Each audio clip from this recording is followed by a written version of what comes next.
What is going on with the real estate market? We've got incredibly high prices, our interest rates are skyrocketing, inflation is out of control, and it seems like demand just absolutely left the building. Well, I want to break down all of that information for you today in this video so that you know my thesis on what I think is going to happen, my response to other agents in the business that might be disagreeing with me, and ultimately how it affects you, what you can do to make great decisions for you and your family in this real estate market. Let's dive in.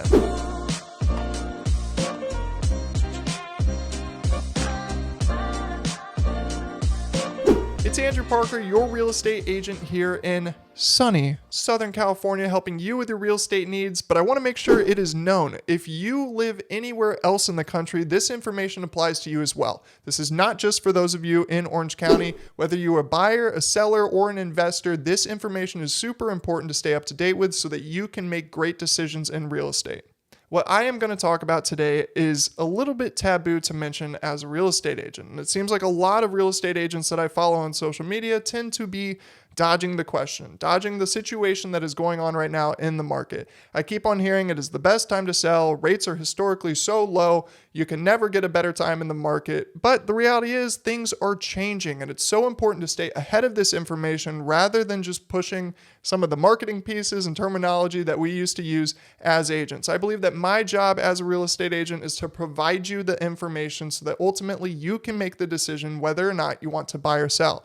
My job is not to convince you to do anything. It is simply to give you information. And if you appreciate that, please be sure to leave a like and subscribe on this video. It helps me out a ton. Also, you know I had to break out the fun shirt because some of this information is not so fun. We've got these seahorses and dolphins drinking Mai Tais, hanging out at the beach, so that hopefully this can relax you a little bit, because some of this information is a little stressful if you do not like change. I broke this video down into 3 segments. The first one being the key factors I believe that are going to lead to prices decreasing in the real estate market. The second would be my responses to those agents or other people in the real estate industry who disagree with my stance and say that prices are going to continue to increase. And finally, my last segment will be, how does this apply to you? How can you use this information to your advantage and make better decisions for your real estate needs? All right. Without further ado, let's dive in. All right, let's start things off with the 7 key factors that I believe will lead to prices falling in the real estate market. Those key factors are rising inflation, rising interest rates, lowering affordability, falling demand, increasing supply, escrows canceling, and the stock market falling. Now, this shift in the market is already happening, and I believe that these are the factors that are contributing to the slowdown the most. All right, rising inflation. I'm sure we've all heard of it. You've probably seen all the crazy headlines recently of the new CPI 40-year high at 8.6% back in May. And yeah, not good. Because of this crazy inflation, households are now faced with tough decisions about everyday commodities because things have seemed to just get so damn expensive. I personally am trying not to drive so much because here in Orange County, every time I fill up my tank, it costs me like $100 to do it. And people are needing to cut back on their spending in order to make things work for their families, and this does include finding places to live. Inflation at this rate only has one major enemy, and that would be the Fed.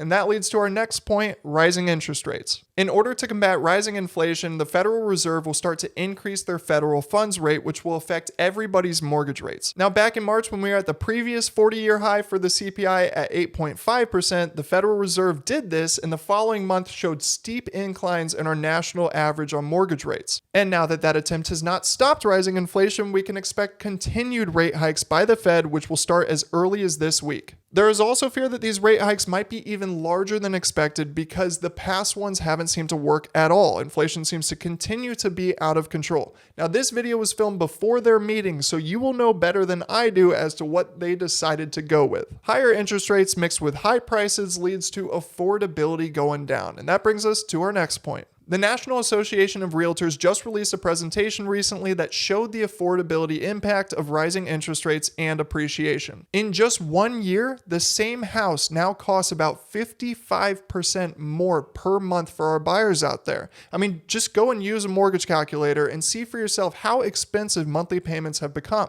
Now, all of these factors lead to lowering demand. That is very much what we have been seeing, and kind of at a faster pace than we originally expected. Here in Orange County, since March, we've seen about a 34.5% decrease in pending home sales, which is an indicator of our demand. Additionally, mortgage applications, which show the demand of new buyers entering the market, just hit the lowest level in 22 years. Now, all of this is happening during a time of the year where it should be showing the opposite. Historically, most homes sell during the spring and summer months because families want to be moved into their new home before the school year starts. To see this massive of a drop happening during this important time of the year is alarming, and it should not be overlooked. Now, on to increasing supply. Here in Orange County, we have started to see a steep increase in the active listings on our market. Now, you might be thinking that this is good news because we've had historically low inventory for the past couple years. Unfortunately, the problem is that our new listings are going down while our active listings are going up. And this is indicative of homes not selling. And the line that we're using around here is that active inventory is being built on the overpriced homes that are not selling. Now, sellers have gotten pretty greedy over the past couple years, and who can blame them? They've been able to set whatever price they want plus $100,000 and sell it in 2 days or before it even hits the market. But those sellers that have not come to terms with the falling demand are starting to see their homes sit on the market. Now, this does lead to more inventory, but not in the way that we want. Some of these homes have unreasonable sellers, they've got poor location, or they need a ton of work in order to get up to speed and be livable for our buyers, and they just really aren't worth the price to these buyers who are now fatigued with all their efforts in this market. And for all those reasons, these homes are not selling. Thus, inventory goes up, partially being built on low quality inventory. And that leads to our next point, escrows canceling. Now, this is a little bit of an anecdotal factor, but as an agent, I make an effort to talk to as many agents, lenders, and other professionals in my network to get a pulse on the market. One thing that has started to pop up around Orange County is that escrows are starting to get canceled a lot more frequently. Buyers get their offer accepted, and then they find something about the deal that they don't like, and the seller is unwilling to negotiate, and so then the buyer chooses to cancel escrow. Now the home gets thrown back onto the market and has to go search for backup offers from a decreasing buyer pool. Now, a lot of buyers have gotten incredibly fatigued, and they don't want to push forward in a market that is super expensive and has been very, very competitive. These buyers either move on to the next property or leave the market altogether and readjust their goals. I've come across a few buyers at open houses who have been looking for a home for the past year and a half, submitting over 10 offers along the way and never getting into escrow once. And it's understandably hard for that type of buyer to continue to stay focused on the next opportunity, and because of that, a lot of times they leave the market. And the final factor would be the falling stock market. Over the past 2 years, many people have made some great money in the stock market, assuming they stayed invested the whole time. Those of you who held through March 2020, I'm proud of you. But since the start of 2022, the S&P 500 has lost about 14% in the past 6 months, and most people are expecting that decline to continue. A lot of people hold their down payment in the market, and if it just took a 14% hit, that lowers their purchasing budget to homes that might not be suitable for their needs. Not to mention, that puts pressure on their decision to liquidate those stocks, considering they might be taking a loss on them. Now, all 7 of these factors put downward pressure on prices, and that's not necessarily a bad thing. We need a more sustainable market, and to be honest, I kind of hope it goes down so that we can bring some more of our buyers back into the market and also help our sellers find more affordable options for their new home. Now, not everybody agrees with me on this, and I do see some agents out there that I follow on social media who are turning a bit of a blind eye to all of these changes in the market. So, to all the haters out there that disagree with me, well, fuck you. I'm sorry, I'm kidding. I believe it's our job to give you the information so that you can make the decision for yourself, not to convince you one way or the other. You can hear this information and totally disagree with this, and honestly, that's great. Maybe you know something that I don't, and in that case, let me know in the comments. Regardless, here is my response to the typical points of disagreement that I hear around the industry. So the first one I usually hear is that rates are historically low. And honestly, yeah, they are. If we look at a chart of mortgage rates throughout history, you can see that we are still very low, and that should be acknowledged. But that is not the full story. Remember that a mortgage payment is comprised of 2 main things, principal and interest. Right now, the principal, aka the overall price of the home, is super high. And this mixed with high rates makes the payment unaffordable for a lot of buyers. It's honestly like the same story that we said when rates were low but prices were high. Back then we used to say, well, yeah, prices are high, but rates are super low, so your monthly payment isn't that bad. Now the marketing has shifted to rates are low historically, without really mentioning anything about prices. If prices came down significantly, I would totally agree with this sentiment because yeah, it would kind of balance out and your monthly payment wouldn't be so bad. But just remember this, do not ever make a decision to purchase a home based on just the price or just the interest rate if you're going to be using a loan. If you are using a loan, you should always know how the two affect each other because ultimately that is going to affect your monthly payment. If rates and prices are both high, which they currently are, then affordability becomes a huge concern, which it currently is. Now, the next response is usually, well, demand will come back as soon as prices fall. And I kind of disagree in the short term. I think that a lot of buyers who struck out in the market over the past couple of years have either decided to just rent or found somewhere else to live for the time being. And I don't think they're in any rush to enter back into the market until affordability comes into play. Play with a mortgage calculator. See how it affects your prices. In Orange County, we had a 1.4% drop in our average price in May. With our average sales prices being over $1.3 million for both of these months at a 5.5% rate with 20% down, that means that your monthly payment in May was $6,250 versus in April, which was $6,338. That is exactly an $88 difference. Do you think that anybody is rushing back into the market to save $88 per month?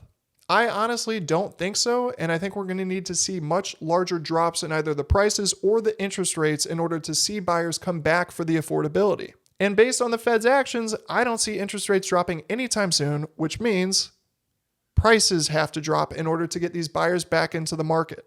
Now, the next point is usually that we have a massive housing shortage across the nation. And yeah, this is true. If you look around, we are severely underdeveloped and we need many more homes in order to support all the families that want to purchase a home. But that doesn't inherently keep prices high if people aren't purchasing homes. Remember, in real estate, we go off of the sold prices, not the listed prices. So if you were a baker and instead of making 100 cookies, you made 3 cookies, but nobody came in to buy them, then no, your prices wouldn't go up because nothing's sold. You need buyers to buy the homes in order to set the prices. And as we've mentioned in this video, buyers are turning away from the market at the moment. Now, if we had excess demand like we did back in 2021, then absolutely this lack of inventory would sustain higher prices. But that isn't the case right now. And inventory, at least in my market, is starting to go up.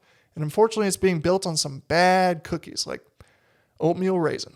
And the last point is usually that prices might slow, but they won't fall. And to be honest, that is all dependent on your timeline. If you mean that year to date prices won't fall, then yeah, you might be right. But if we're talking about short term, I think that all of these factors are going to show us the opposite. Just to explain this real quickly, if we were to start in January and follow prices up, and let's just say for easy math that prices went up about 15%. Well, if prices from this point right now ended up dropping 10%, then year to date, we technically would still be up about 5%. So yeah, prices can fall while still showing a gain. And that's what I think is going to happen at the bare minimum. I think short term, we are going to start seeing things come down. Okay, so that was a lot. So now we get into what should you do? And I'm sure the first question you are wondering is it a good time to buy a house? Now I get it, you might hate me, but I have to respond to that question with 2 questions of my own. One being, can you afford the home? And 2, how long are you planning on owning it? Now, if you can comfortably afford the loan, then absolutely go for it. But if you are going to be struggling and stressing every single month in order to find the ability to pay for it, then 1, I hope your lender would never give you that loan. And 2, do not put yourself in that situation. Now, if you plan to live in the home for the next 5 or more years, then you should be good because long-term real estate has always gone up and it is a great investment. If you need to buy a home, then you need to buy a home. If events in your life are making you need to buy, then don't just ignore those because of short-term uncertainty in the market. And to all you cash buyers out there, take advantage of this moment because you just lost so much competition that has been fighting against you for the past 2 years, and it's all because of these rising interest rates. And guess what? You're paying with cash, so they don't apply to you. And finally, sellers, please be smart. Acknowledge where we are in this changing market and work with an agent who knows how to navigate it. Otherwise, like some of your competition, you are going to be sitting at empty open houses without getting the money that you need in order to sell your home and find a new one. Okay, that was everything. So thank you so much for watching this video. I know it's a bit of a longer one. Thank you for making it this far. If you found this video useful, please consider leaving a like and subscribing to my channel. It helps me out a ton. I love the community that we are building right now. Some of you guys have been reaching out regarding some of the Orange County deals we've got around here. And if you do live in Orange County, you're looking to buy, sell, or invest around here, feel free to reach out. I would be happy to help you out. Also, be sure to follow Andrew Parker Realty on all social media for more property tours, market updates, and real estate tips. And finally, if you have any questions or comments of your own, especially on this topic of where the market is headed, be sure to leave them in the comment section below or shoot me a DM. I would be happy to respond or make a video answering the questions that you guys have. All right, I'll see you in the next one.